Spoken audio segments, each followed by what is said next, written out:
Welcome to The Big Picture with Senator Phil Boyle. I'm Senator Phil Boyle. Let you know a little bit about myself. I represent the 4th Senatorial District here in New York State, which runs approximately from Lindenhurst on the west to Bayport on the east, much of the South Shore, including a lot of Fire Island. But I represent also all of New York State to a certain extent, because those of us in the state legislature are looking out for the best interests of all New Yorkers. On the show, The Big Picture, I'd like to talk a little about what's going on in Albany and in Washington and locally as well on the political front. Talk a little bit about what happened last year, 2013. We had some very big legislative priorities and some big issues that we dealt with.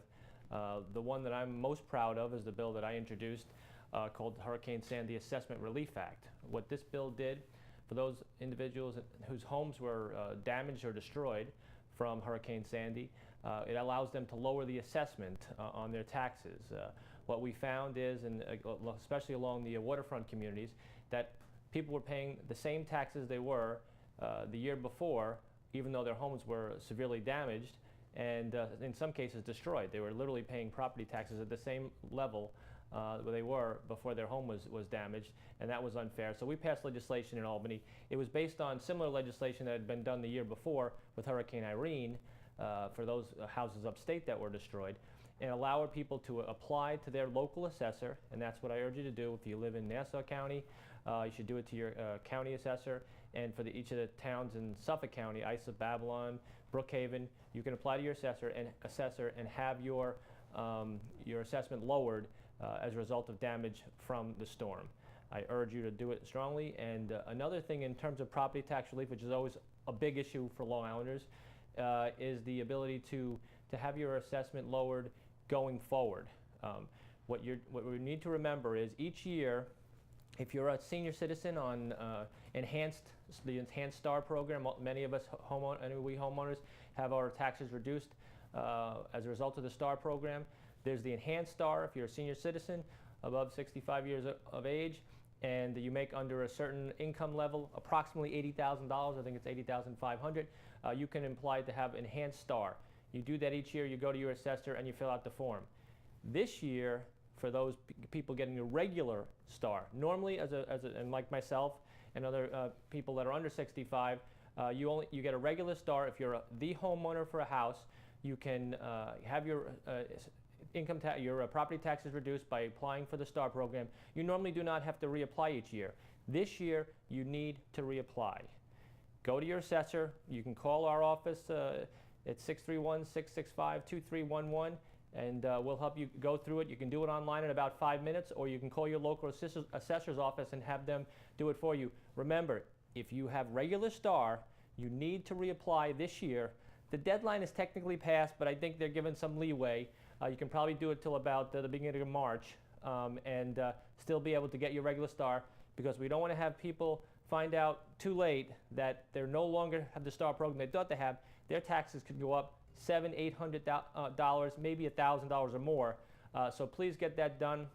I spoke to the assessor in Islip recently, and he told me there are about 10,000 homeowners just in the town of Islip alone that have not reapplied for the regular STAR, and those taxes are going to go up for those individuals, and hundreds more in the towns of Babylon and thousands in Brookhaven as well. So we need to make sure we get that done ASAP.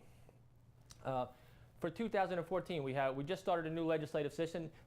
The way it works in our state legislature, we're in session from January to July, approximately. The big point is the passing of the state budget. That is supposed to be done by April 1st. We didn't do it for 30 years on time, and the last few years we have done it on time. That's a good sign for our schools and getting appropriate aid for our communities. But we just started our new session. Last week, you may have seen, the governor gave his State of the State address, laying out his legislative priorities, and we just started our session this past week, looking at the bills we're going to be passing. Some of the legislative proposals that the governor put forward that I actually support dealt with property tax reductions. He wants to have a property tax freeze for homeowners for the next 2 years, especially if local communities can try and consolidate and stay within the 2% tax cap. Then they could actually, instead of getting 2% increase, they get a property tax freeze this year, for next year if their localities or the school districts try and consolidate, share services between the governments, then they would be able to have a tax freeze for the following year. It's a good sign, but I think it's just it's a start. I would actually like to see our property taxes rolled back. The cost of living on Long Island for homeowners is through the roof, as many of us know. We've actually gone past the tipping point where people can no longer afford to live on Long Island and are moving out of the state as a result of these property taxes. And so I'm glad to see that the governor is focusing on that as a major issue, and I think it's going to be the major issue for the 2014 legislative session, and I'll update you as we go along in the course of the session on what is going on there. Another big issue many people have heard about is Common Core, the Common Core curriculum for our schools. Many parents, teachers, mental health professionals very concerned, and students, of course, are concerned about the Common Core curriculum and the testing that is going along with it, creating a tremendous amount of stress for our families, for our teachers and our students. So I believe there's going to be some changes to this. I think in the next few months what we're going to see is perhaps a delay. I personally am supporting a 3-year delay in the Common Core curriculum. Some people are advocating a complete repeal of the Common Core curriculum, but that is simply, I do not believe it's politically practicable to get it done. Not to say I wouldn't like to see it be done, but in politics, as in life, you get what you can and you compromise as best you can. But I think that a 3-year delay in the implementation of the Common Core curriculum is actually a doable thing. Politically, I'll keep you abreast of our efforts in that regard. We'll see how it goes along, and we have until about June to get it done.